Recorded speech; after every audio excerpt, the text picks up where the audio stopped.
Hello, welcome back. Been to thrift stores and yard sales this weekend and just wanted to run over a few things that I picked up that I found rather interesting that I think I can profit from and wanted to pass that on to you. Start off right here with this Enesco Raggedy Ann and Andy, or it's Raggedy Ann obviously, pin, lapel pin, and it's mint on the card. Now, I paid 25 cents for that from a thrift store and sealed on the card. You find these pins often. These are actually kind of common, and she's jointed here. You can see her arms move, but not on the card. And the last one that I saw on the card sold for like about $8, and this one is still sealed in the plastic on the card. She's at least 10 to 12 bucks. So for a quarter, that's pretty decent.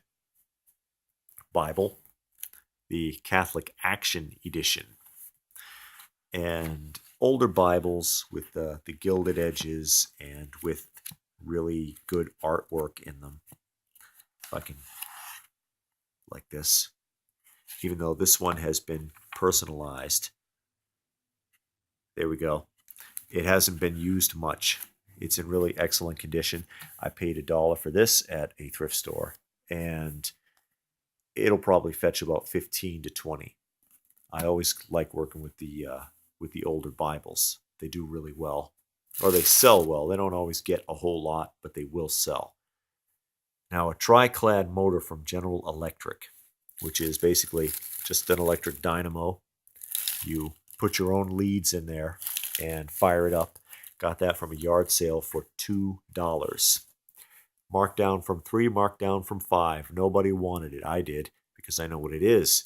And for my $2 investment, I'll get about 50 to 75 for it. Now, if this was brand new, depending upon the amperage and the RPMs, you could get as much as 400 for it. And if this was brand new, I could get 2 to 3 times what I expect. But since it's used, 50 to 75, which is still pretty decent. Now, this also came from a yard sale, and I paid a quarter for this. And it just looks like an old chain. Well, I know what this is, and I'm going to share that with you. This is a World War II dog tag chain.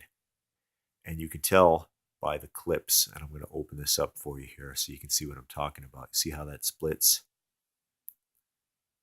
And the dog tag would go in there. And that one was close to the neck, and that's the one that would hang out. Fully intact. Sometimes you can find these, if you can find these, where on the clasp it's marked sterling. So anyway, for my 25 cents, this is worth about $25. If it was marked sterling, obviously I could get a lot more. Thrift store, Han Solo applause drinking mug, figurative drinking mug. I paid $1.50 for that, and it is probably worth about 10 bucks. It would be worth more if it was in the box. Nintendo 64, Legend of Zelda, and Turok, and he's a little scraped off here, and these cost me $2 a piece, and the Turok is actually worth about 20, and the Zelda could get as much as 30 or more.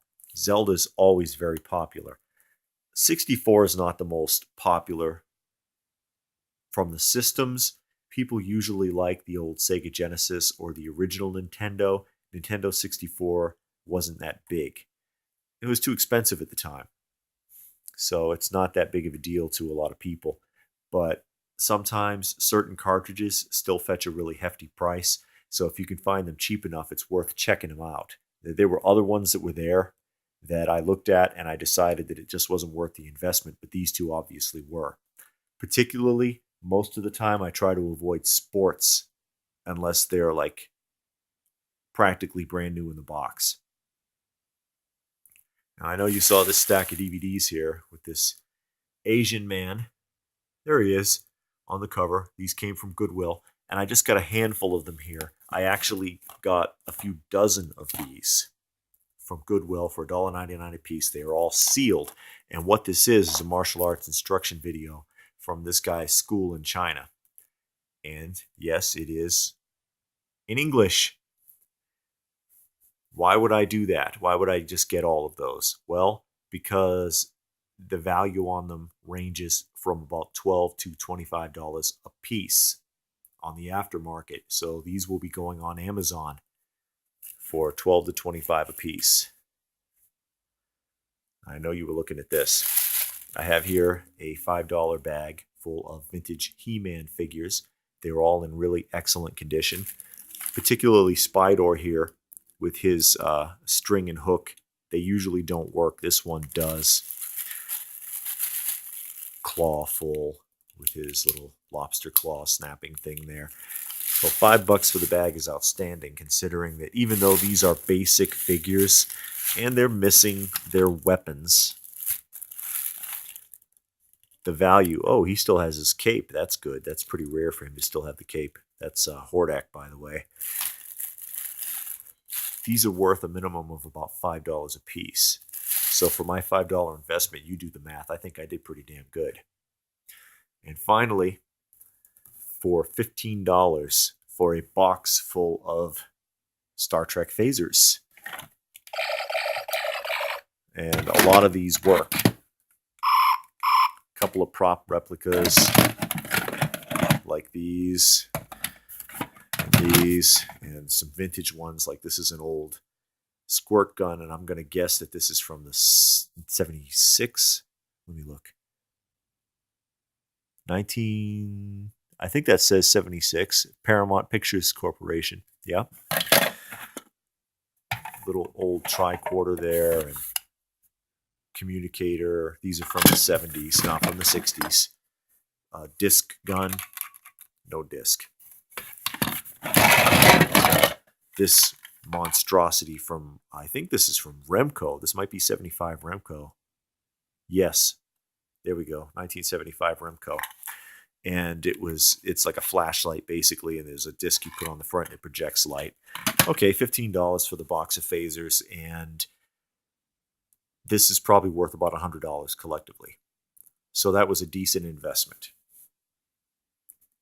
Always look at the old 60s Star Trek guns,